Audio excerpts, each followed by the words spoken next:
I hated that job, and I clung to that job. 10 years in a place without heat, 6 years at a job I felt stuck in. Maybe I was afraid of change. Are you? When I was 29, I told myself, the next acting job I get, no matter what it pays, I will, from now on, for better or worse, be a working actor. And now I didn't have either the internet or a cell phone or a job. But something good happened. I got a low-paying theater job in a play called Imperfect Love, which led to a film called 13 Moons with the same writer, which led to other roles, which led to other roles. And I've worked as an actor ever since. I didn't know that would happen. At 29, walking away from data processing, I was terrified. But this made me very hungry, literally. I couldn't be lazy. Now, I tell this story because the world might say you are not allowed to yet. Please, don't even bother asking. Don't bother telling the world you are ready. Show it. Do it. Trust me. A rhythm sets in. Just try not to wait until, like me, you're 29 before you find it. And if you are, that's fine too. Some of us never find it. But you will. I promise you. Raise the rest of your life to meet you. Don't search for defining moments because they will never come. The moments that define you have already happened, and they will already happen again. Don't wait until they tell you you are ready. Get in there. I waited a long time out in the world before I gave myself permission to fail. What did Beckett say? Ever tried, ever failed. No matter. Try again. Fail again. Fail better. The world is yours. Treat everyone kindly and light up the night.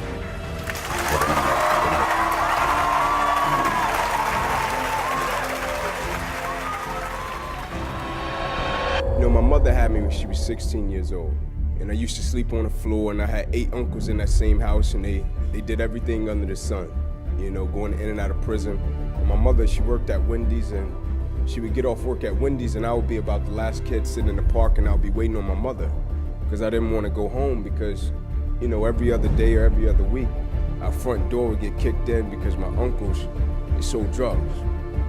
So every opportunity I got in solitude to cultivate a vision for my life, I took advantage of it. And one night, my mother came into the park, and I walked off the field, and I said, "Can you please introduce me to my father?"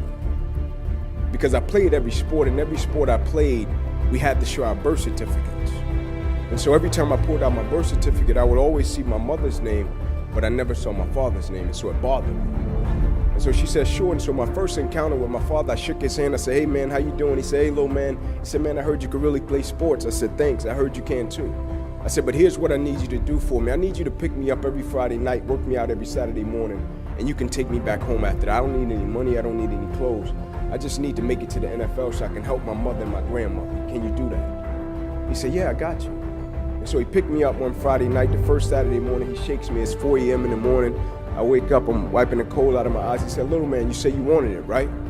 I said, "Yes, sir." He said, "Get up. We're running 2 miles to this fire station, 2 miles back home." I said, "Okay, let's do it." And so he walks by me and he busted a U-turn and he looked up at me. He said, "Son," I said, "Yes, sir." He said, "I want you to pull that other person outside of you today." No disrespect. I said, "But I don't see another person."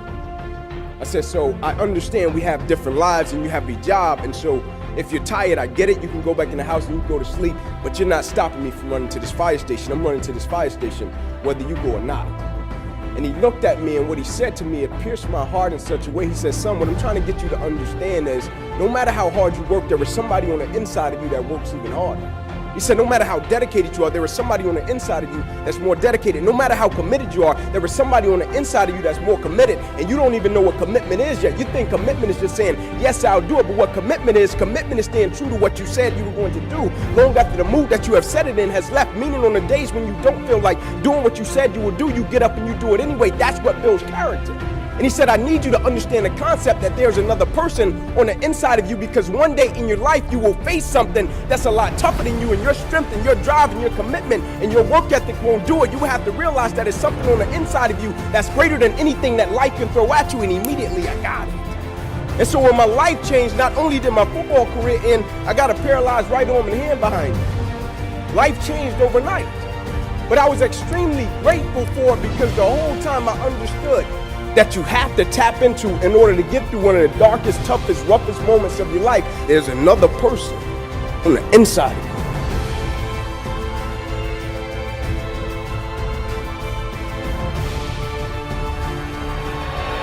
you. This was my shot. I cried a lot. It was so embarrassing. I got fired from Frasier, the one everyone knew was going to be a hit, and it was. This time, it was really hard not to think that it wasn't meant to be my career as an actress. A couple of months later, I was almost completely out of money. Then I got a call from a friend, the actor Richard Kind, who said, and this is exactly how he sounds, I heard what happened. I don't know how you get up in the morning. How do you even get out of bed, get dressed, walk out the door, and show your face? I was getting up in the morning and leaving my apartment, so maybe I was coping better than I was expected to. That's a good sign. And I understand that, because the 20s, they are that time in your life when you're really getting acquainted to self-doubt, when there's so much seemingly at stake. So let me reassure you, it's not supposed to be easy. You're supposed to have moments of uncertainty about which path to take, because the 20s are full of crossroads. When one door closes, another door always opens. It really does. That's what I would tell myself, to keep those moments of doubts only moments. And it worked. I kept going. Then it all changed. After many auditions, I was the second person cast in the pilot called Friends Like Us, which would later be changed to Friends. Jim Burrows also directed this pilot and the first 10 episodes of Friends. One day, the six of us were talking with Jimmy, exchanging the time I got fired stories. And Jimmy told them mine. Well, she's got the worst one of all. She got fired from Frasier. Well, it's a good thing you got fired, or you wouldn't have been on this show. He was right. And it was a good thing I didn't get Saturday Night Live. And that Romy and Michelle, that pilot didn't work out. And every other disappointment that happened. They were actually more like guideposts that kept me on my path. Oh, and after I got fired from Frasier, I went to a birthday party, and feeling like I had nothing at all to lose, I flirted with a guy who was way out of my league. We dated, and on Thursday, Michelle and I will have been married for 15 years. And we'll celebrate with our remarkable 12-year-old son. So, thank God I got fired. There is a reason for everything.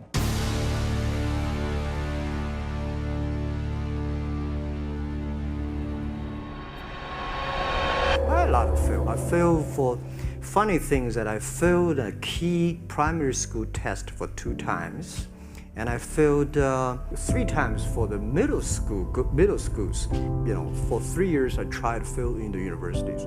So I applied jobs for 30 times, got rejected. I went for a police, they said, no, you're not good. I went to even the KFC. When KFC came to China, come to my city, 24 people went for the job. 23 people were accepted. I was the only one guy. And we went for police. 5 people, 4 of them accepted. I was the only guy that I received it. So to me, being turned down, rejected. Oh, by the way, I told you that I applied for Harvard for 10 times, rejected. I know I'll be rejected. I just don't want to say that. Get sorry now. I think we have to get used to it. We're not that good. Even today, we still have a lot of people reject us. I don't think in this world there are a lot of people be rejected more than 30 times. If we, the only thing we never give up, the only thing we're like a Forrest Gump, we keep on fight, we keep on change ourselves. We don't complain. Whether you were successful or not successful, I find that when people, when they finish the job, if they make the mistake, if they fail, if they always complain the others, this guy will never come back. If the guy only check himself, yeah, something wrong with me here, something wrong with me there, this guy has a hope.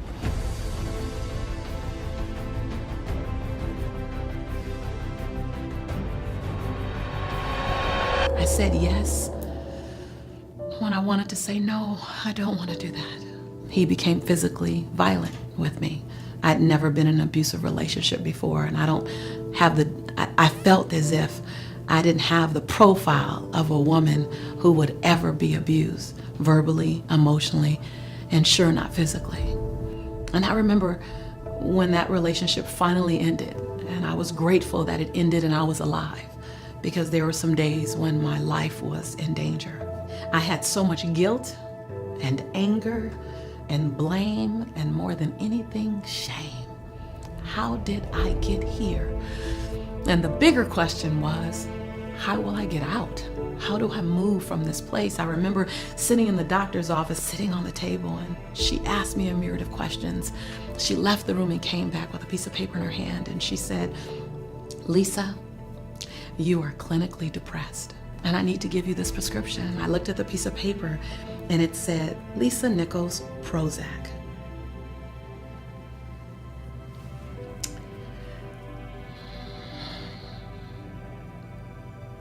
I didn't see that level of sad coming.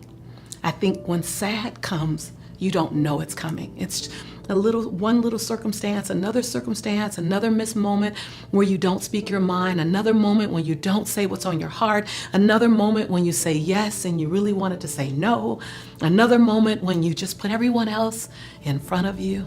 And here I was in the doctor's office, clinically depressed. I asked my doctor, could I do something before I fulfilled the prescription? Could I try something else? Because when she said I was really, really sad, what I realized was that I had just forgot who I was. That I had become Jelani's mom, that's all I was. I had become his fiance, that's all I was. And then I was the woman that he abused. And then I was the daughter trying to hide the abuse from my father and my mother. And then I was the motivational speaker trying to hide the fact that I was sad from everyone. I just forgot who I was. And so I asked her, can I have 30 days to just discover me again? And I did 3 things. 1, I put affirmations all around my house, reminding me who I was. You are an unrepeatable miracle. You are beautiful in your own right. You deserve healthy love. You are a child of God. Everywhere I could look in my house was a Post-it note reminding me of who I was. I read scriptures and I read words that showed me my birthright. And then every day I got in the mirror and I completed 3 sentences. I looked in my eyes and I said, Lisa, I'm proud that you, and I found 7 things to celebrate Lisa for. And the second sentence was, Lisa, I forgive you for. And I found 7 different things to cut the shackles of blame, shame, guilt, regret, and anger around. And I said, Lisa, I commit to you that. And I made 7 different commitments to myself every day for 30 days. And when I went back to the doctor, I was completely ready to take the prescription and fill it if I needed to. And I shared with her. She asked me question after question after question again.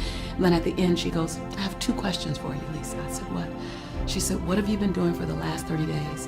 And can I use it with other patients? Because I had found my way back to me.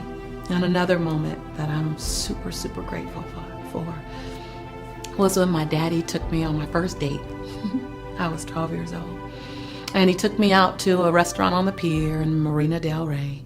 And he ordered my drink and ordered my food and opened the car door and all the things you would do on a great date that I didn't know anything about at 12. And at the end of the evening, I went to walk in the house and my father was holding the door open for me. And he closed the door so I could not get in. And I stopped and I was like, Daddy, what's wrong? And he said, I want you to know something, Lisa. Tonight I took you on your first date, so you get to see how you get to be treated. I wanted you to see how you get to be treated. Now, sweetheart, how you choose to be treated, that's gonna be on you. The big moments in your life are made up by the little decisions you make. I didn't make a big decision to get in an abusive relationship. I made a little decision to lower my integrity bar. I made another little decision to stay when I saw the first sign that he didn't honor me the way I deserved to be honored. I made a little decision when I crossed over, moved past that moment of discomfort and allowed his words to make up for his behavior. It was my job to fall madly in love with me first, that no one was going to show me how to love me, that I have to show not only me how to love me, but I had to show other people how to love me, that you are the first example of what loving you looks like, and the way you love you is the way the world's gonna love you. So when you say, I don't need rest, then we believe you. When you say, no, don't worry about me, I'm fine, we believe you. When you say, no, I don't need help, we believe you. When you say, I'm fine by myself, we believe you. So here's what I realized: words are power. Words speak life. Words, your life is a physical manifestation of the conversation going on in your head, and it's a physical manifestation of the words that are falling across your lips. And if you want to create a better life, design a better conversation. If you want to design a better conversation, think a better thought, not about them, but first about you. And if you can feel it right now, something stirring in your soul, just that little something, you can't even describe it, then you're still in the game. It ain't over yet. It's never too late. At 20, at 40, at 55, at 75, at 88, it ain't ever too late to press reset and fall madly in love with the life that you've been given. And then you'll look up and your life is barely. Then you look up and your life is barely recognizable. I'm a girl from South Central LA, living between the Harlem Crip 30s and the Rolling 60s. Had 3 fights a week to get home from school. Got kicked out of college. I was considered academically challenged. I'm functionally dyslexic still. I wear everything as a badge. I'm fine with it. I'm not successful in spite of it. My success is beautiful because of it. I'm that woman who was on government assistance. Okay. I'm that woman who got out of an abusive relationship. Okay. But I'm also that woman who's authored or co-authored 7 bestsellers. I'm also that woman who's a CEO of a multi-million-dollar business. I'm also the woman who has an international brand and touches over 30 million people a year. I'm also that woman. Don't wear the labels, and don't let the labels wear you. You're bigger than a label. I'm a woman before I'm a mother. I'm a woman before I'm a CEO. I'm a woman before I'm a daughter. I'm a woman first, all things. I'm not a hero. I want to be a she-ro. And I want to give her a chance. And I say to you as your sister, you don't think you get to press reset, you better think again. It is not over.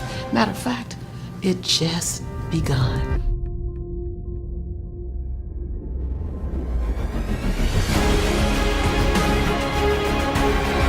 I was born with a silver spoon in my mouth, I know. I was born in Fallsby, West Virginia. And I went by where I was born last night, about 10:30. I was born in a cellar at home, delivered by Dr. McGraw. We had 1 bedroom for my sister, myself, and my parents. We had a half bath and a kitchen. 7.5 years we lived in that place. There was no welfare. There was no food stamps. There was no safety net. But I always had plenty to eat. Because every time I asked for seconds, my dad would say, no, you had plenty. But the reason I was born with a silver spoon, my dad had only gone to the 3rd grade. That's all the education he had. But why was I born with a silver spoon in my mouth? Because I was taught by my parents that life's a matter of making choices, wherever you are, good or bad, because of choices you make. Don't blame anybody else, but if you get an education, you're willing to work and overcome problems and difficulties, in this great country, you can amount to something. That's why I was born with a silver spoon. I was in this country and I was taught, personal responsibility for choices you make. And when we talk about a commitment to excellence, that's a choice you make. What do you want to do? Having hopes and dreams and ambition. See, I think that is absolutely critical. Don't make the mistake I made. I've done a lot of dumb things, but let me tell you the one thing I regret. We went to the University of Notre Dame. We took a program on the bottom. We took it to the very top. And for 9 straight years, we went to a January 1 bowl, the sugar, the cotton, the orange, or the fiesta. Nobody's done it before. Nobody's done it since.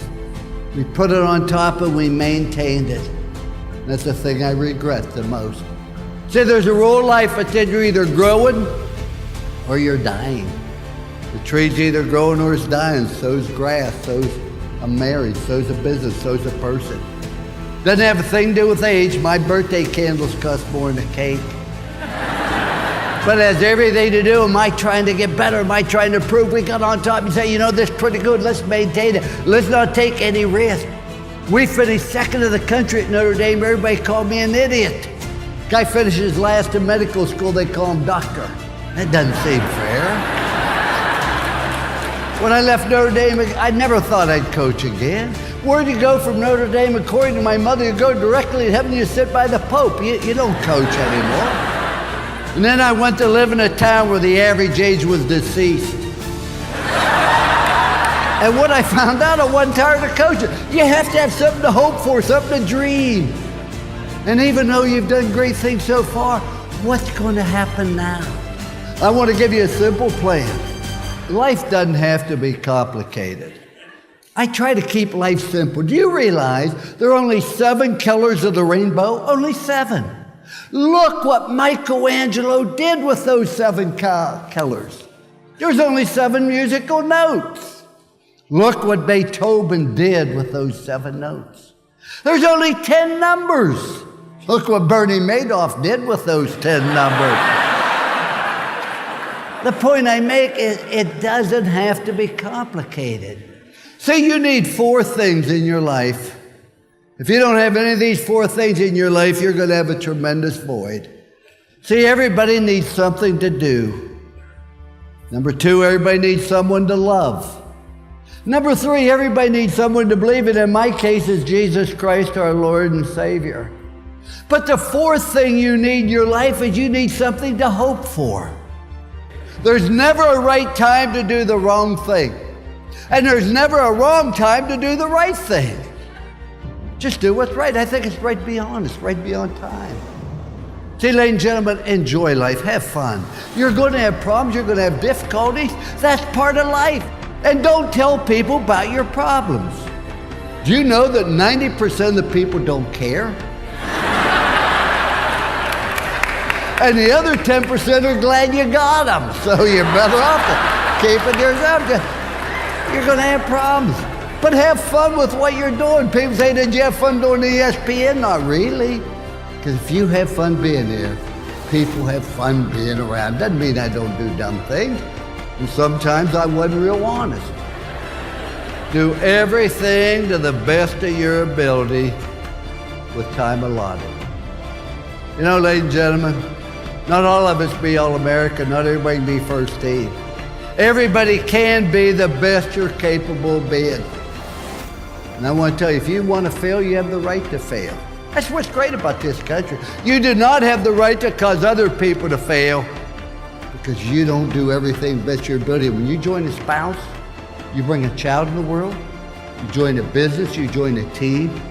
You have obligation, responsibilities, and you owe it to other people to do the maximum you can at each and everything you do.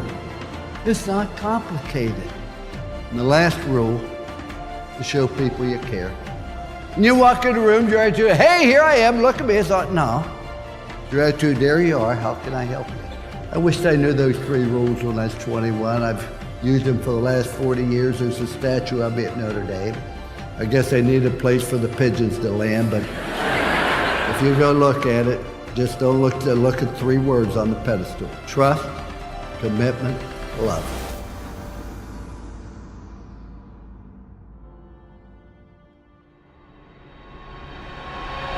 I was flunking out of college. I had a 1.7 grade point average. I hope none of you can relate. I had a 1.7 grade point average. I was sitting in my mother's beauty shop. They still call it beauty shops now? What they call it now? Yeah, I'll sit in the beauty parlor. I was sitting in my mother's beauty parlor, and I'm looking in the mirror, and I see behind me this woman under the dryer. And every time she looked up, every time I looked up, she was looking at me, just looking me in the eye. And I didn't know who she was, and I said, she said, somebody give me a pen, give me a pencil, I have a prophecy. March 27, 1975, she said, boy, you are gonna travel the world and speak to millions of people. Now mind you, I was flunked out of college. I'm thinking about joining the army. I didn't know what I was gonna do, and she's telling me I'm gonna travel the world and speak to millions of people. Well, I have traveled the world, and I have spoke to millions of people. But that's not the most important thing, the success that I had. The most important thing is that what she taught me and what she told me that day has stayed with me since. I've been protected, I've been directed, I've been corrected. Fail big. That's right. Fail big. You only live once, so do what you feel passionate about. Take chances professionally. Don't be afraid to fail. There's an old IQ test, was 9 dots, and you had to draw 5 lines with a pencil within these 9 dots without lifting the pencil. The only way to do it was to go outside the box. So don't be afraid to go outside the box. Don't be afraid to think outside the box. Don't be afraid to fail big, to dream big. But remember, dreams without goals are just dreams, and they ultimately fuel disappointment. So have dreams, but have goals. Life goals, yearly goals, monthly goals, daily goals. I try to give myself a goal every day. And understand that to achieve these goals, you must apply discipline and consistency. You have to work at it every day. You have to plan every day. You've heard the saying, we don't plan to fail, we fail to plan. Hard work works. Working really hard is what successful people do. And in this text, tweet, twerk world that you've grown up in, remember, just because you're doing a lot more doesn't mean you're getting a lot more done. Remember that. Just because you're doing a lot more doesn't mean you're getting a lot more done. Don't confuse movement with progress. My mother told me, she said, yeah, because you can run in place all the time and never get anywhere. So continue to strive, continue to have goals, continue to progress. And anything you want good, you can have. So claim it. Work hard to get it. When you get it, reach back. Pull someone else up. Each one, teach one. Don't just aspire to make a living. Aspire to make a difference.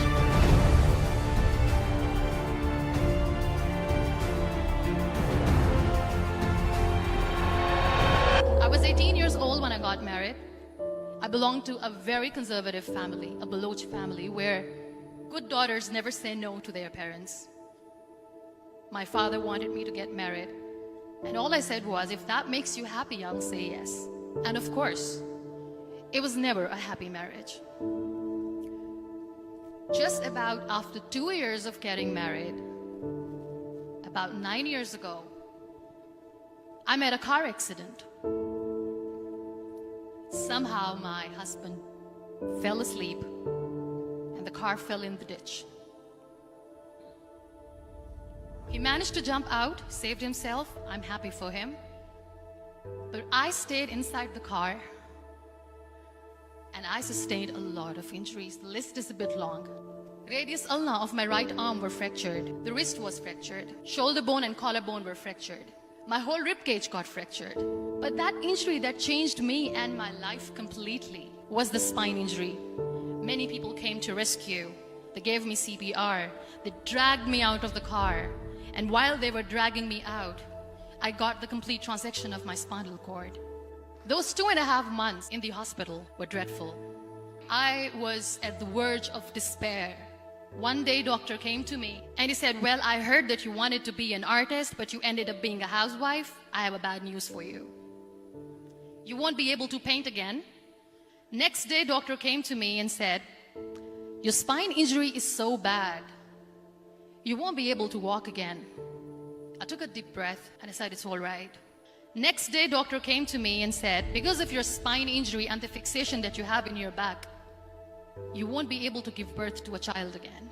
That day, I was devastated. I started to question my existence. Why am I even alive? So what kept me going was, one day I asked my brothers, I know I have a deformed hand, but I'm tired of looking at these white walls in the hospital and wearing these white scrubs. Bring me some colors, bring me some small canvas. I want to paint. So the very first painting I made was on my deathbed, where I painted for the very first time. What an amazing therapy it was. Without uttering a single word, I could paint my heart out. I could share my story. People used to come and say, what lovely painting, so much color. Nobody could see the grief in it. Only I could. And that day I decided that I'm going to live life for myself. I am not going to be that perfect person for someone. I am just going to take this moment and I will make it perfect for myself. That I'm going to fight my fears. So I wrote down one by one all those fears. And I decided that I'm going to overcome these fears one at a time. You know what was my biggest fear? Divorce. But the day I decided that this is nothing but my fear, I liberated myself by setting him free. And I made myself emotionally so strong that the day I got the news that he's getting married, I sent him a text that I'm so happy for you and I wish you all the best. And he knows that I pray for him today. Number 2 was, I won't be able to be a mother again. And that was quite devastating for me. But then I realized there are so many children in the world, all they want is acceptance. So there is no point of crying, just go and adopt one. And that's what I did.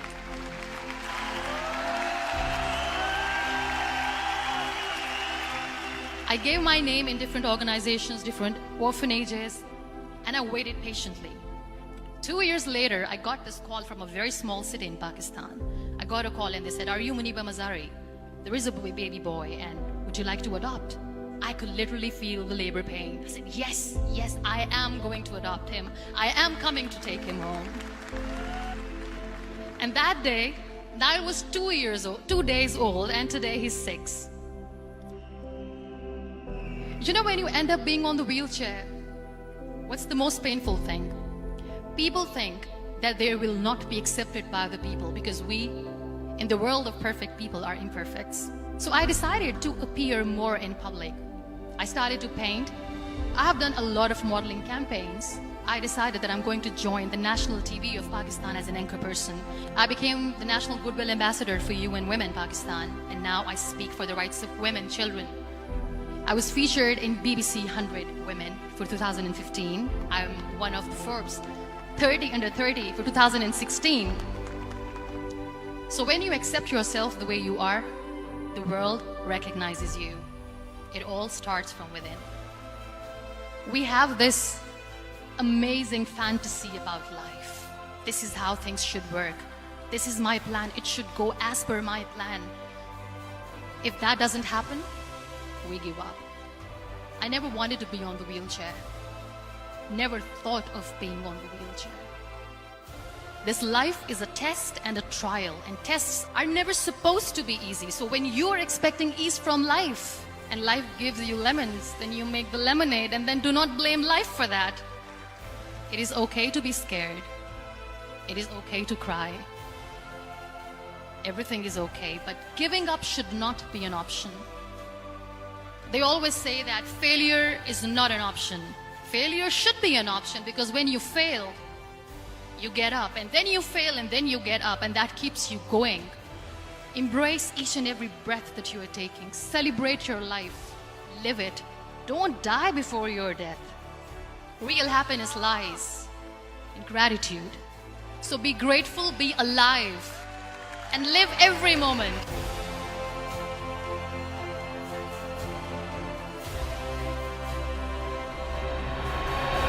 If you want to change the world, start off by making your bed. If you make your bed every morning, you will have accomplished the first task of the day.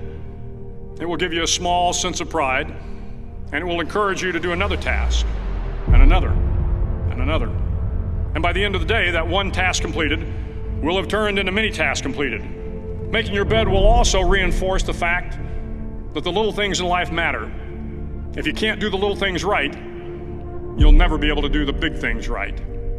And if by chance you have a miserable day, you will come home to a bed that is made, that you made. And a made bed gives you encouragement that tomorrow will be better. To pass SEAL training, there are a series of long swims that must be completed.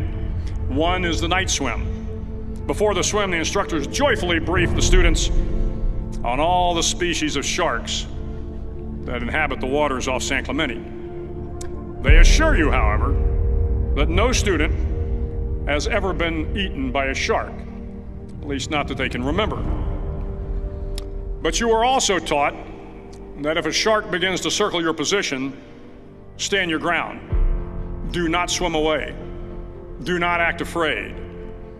And if the shark, hungry for a midnight snack, darts towards you, then summons up all your strength and punch him in the snout, and he will turn and swim away. There are a lot of sharks in the world. If you hope to complete the swim, you will have to deal with them. So if you want to change the world, don't back down from the sharks.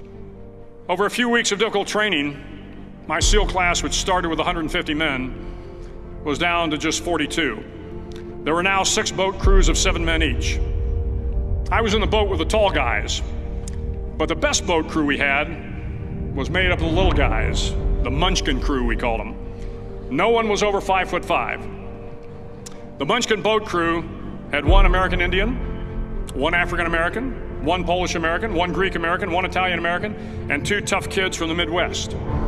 They out-paddled, outran, and outswam all the other boat crews.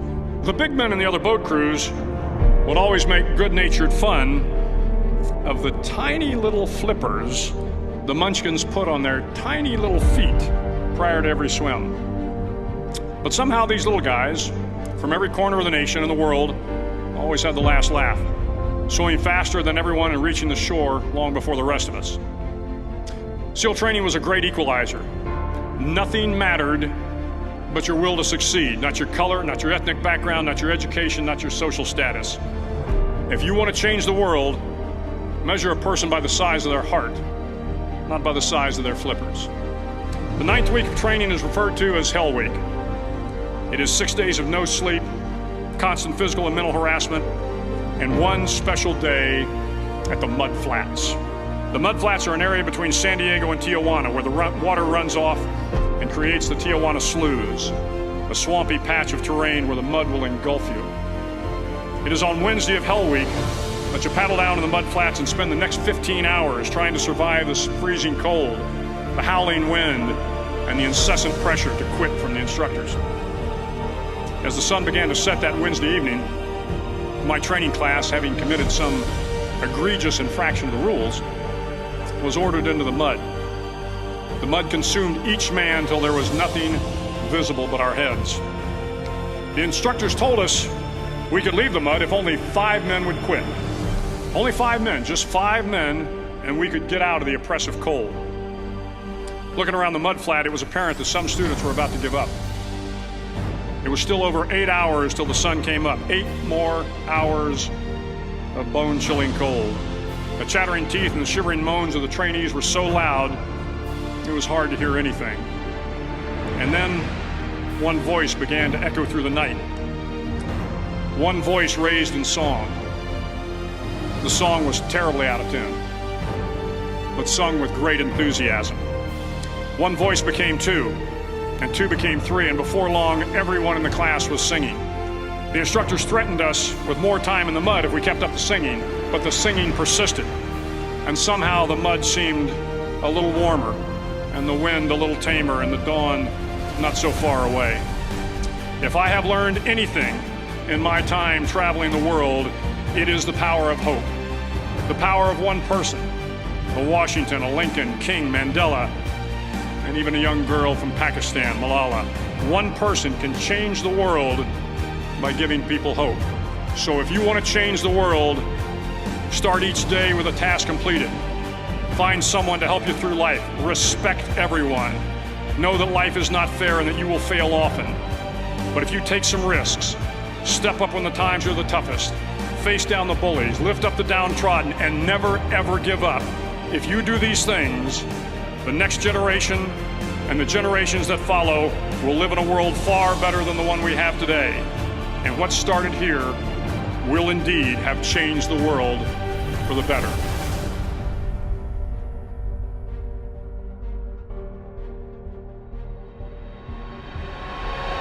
The wisest person I ever met in my life, a third grade dropout. Wisest and dropout in the same sentence is rather oxymoronic, like jumbo shrimp.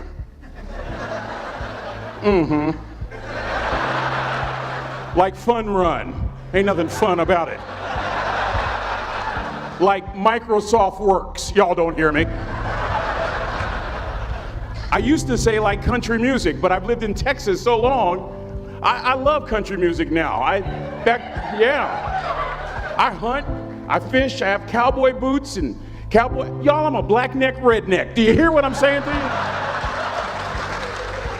No longer oxymoronic for me to say country music. And it's not oxymoronic for me to say third grade and dropout. That third grade dropout, the wisest person I ever met in my life, who taught me to combine knowledge and wisdom to make an impact, was my father. A simple cook. Wisest man I ever met in my life. Just a simple cook. Left school in the third grade to help out on the family farm, but just because he left school doesn't mean his education stopped. Mark Twain once said, "I've never allowed my schooling to get in the way of my education." My father taught himself how to read, taught himself how to write, decided in the midst of Jim Crowism, as America was breathing the last gasp of the Civil War, my father decided he was going to stand and be a man. Not a black man, not a brown man, not a white man, but a man. He literally challenged himself to be the best that he could all the days of his life. I have 4 degrees. My brother is a judge. We're not the smartest ones in our family. It's a third grade dropout daddy. A third grade dropout daddy who was quoting Michelangelo, saying to us, "Boys, I won't have a problem if you aim high and miss, but I'm gonna have a real issue if you aim low and hit."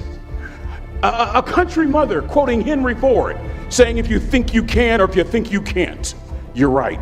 I learned that from a third grade drop. Simple lessons. Lessons like these. Son, you'd rather be an hour early than a minute late. We never knew what time it was at my house because the clocks were always ahead. My mother said for nearly 30 years my father left the house at 3:45 in the morning. One day she asked him, "Why, Daddy?" He said, "Maybe one of my boys will catch me in the act of excellence." I want to share 2 things with you. Aristotle said, "You are what you repeatedly do." Therefore, excellence ought to be a habit, not an act. Don't ever forget that. I know you're tough, but always remember to be kind. Always. Don't ever forget that. Never embarrass mama. Yeah. If mama ain't happy, ain't nobody happy. If daddy ain't happy, don't nobody care. But you know, I'm tell you. Next lesson. Lesson from a cook over there in the galley. Son, make sure your servant's towel is bigger than your ego. Ego is the anesthesia that deadens the pain of stupidity. Y'all might have a relative in mind you want to send that to. Let me say it again. Ego is the anesthesia that deadens the pain of stupidity. Pride is the burden of a foolish person. John Wooden coached basketball at UCLA for a living, but his calling was to impact people. And with all those national championships, guess what he was found doing in the middle of the week? Going into the cupboard, grabbing a broom and sweeping his own gym floor. You want to make an impact? Find your broom. Every day of your life, you find your broom. You grow your influence that way. That way you're attracting people so that you can impact them. Final lesson. Son, if you're going to do a job, do it right. I've always been told how average I can be. Always been criticized about being average. But I want to tell you something. I stand here before you, before all of these people, not listening to those words, but telling myself every single day to shoot for the stars, to be the best that I can be. Good enough isn't good enough if it can be better, and better isn't good enough if it can be best. Let me close with a very personal story that I think will bring all this into focus. Wisdom will come to you in the unlikeliest of sources, a lot of times through failure. When you hit rock bottom, remember this. While you're struggling, rock bottom can also be a great foundation on which to build and on which to grow. I'm not worried that you'll be successful. I'm worried that you won't fail from time to time. Person that gets up off the canvas and keeps growing, that's the person that will continue to grow their influence. Back in the 70s, to help me make this point, let me introduce you to someone. I met the finest woman I'd ever met in my life. Back in my day, we'd have called her a brick house. This woman was the finest woman I'd ever seen in my life. There's just one little problem. Back then, ladies didn't like big old linemen. The blind side hadn't come out yet. They like quarterbacks and running backs. We're at this dance, and I find out her name is Trina Williams from Lompoc, California. And we're all dancing, and we're just excited. And I decide in the middle of dancing with her that I would ask her for her phone number. Trina was the first one. Trina was the only woman in college who gave me her real telephone number. The next day, we walked to Baskin & Robbins ice cream parlor. My friends couldn't believe it. This has been 40 years ago, and my friends still can't believe it. We go on a second date, and a third date, and a fourth date. We drive from Chico to Vallejo so that she could meet my parents. My father meets her. My daddy, my hero, he meets her, pulls me to the side and says, "Is she psycho?" But anyway, we go together for a year, 2 years, 3 years, 4 years. By now, Trina's a senior in college. I'm still a freshman, but I'm working some things out. I'm so glad I graduated in 4 terms. Nixon, Ford, Carter, Reagan. So now it's time to propose. So I talk to her girlfriends, and it's California, it's in the 70s, so it has to be outside. You have to have a candle, and you have to have, some chocolate. Listen, I'm from the hood. I had a bottle of Boone's Farm wine. That's what I had. She said yes. That was the key. I married the most beautiful woman I'd ever seen in my life. Y'all ever been to a wedding, and even before the wedding starts, you hear this? How in the world? And it was coming from my side of the family.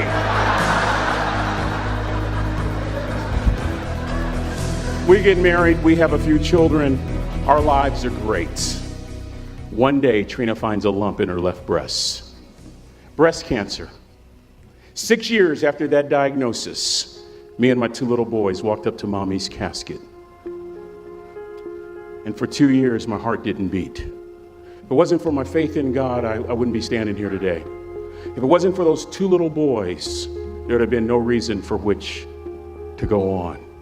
I was completely lost. That was rock bottom. You know what sustained me? The wisdom of a 3rd grade dropout. The wisdom of a simple cook. We're at the casket. I'd never seen my dad cry. But this time I saw my dad cry. That was his daughter. Trina was his daughter, not his daughter-in-law. And I'm right behind my father, about to see her for the last time on this earth. And my father shared 3 words with me that changed my life right there at the casket. It would be the last lesson he would ever teach me. He said, "Son, just stand. You keep standing. You keep standing, no matter how rough the sea, you keep standing." And I'm not talking about just water. You keep standing. no matter what you don't give up. And as clearly as I'm talking to you today, these were some of her last words to me. She looked me in the eye and she said, "It doesn't matter to me any longer how long I live. What matters to me most is how I live." I ask y'all one question, a question that I was asked all my life by a third grade dropout. How you living? How you living? Every day ask yourself that question, how you living? Here's what a cook would suggest you to live this way. That you would not judge, that you would show up early, that you'd be kind, that you'd make sure that that servant's towel is huge and used, that if you're gonna do something, you do it the right way. That cook would tell you this, that it's never wrong to do the right thing, that how you do anything is how you do everything. And in that way, you will grow your influence to make an impact. In that way, you will honor all those who have gone before you, who have invested in you. Look in those unlikeliest places for wisdom. Enhance your life every day by seeking that wisdom and asking yourself every night, how am I living? May God richly bless y'all. Thank you for having me.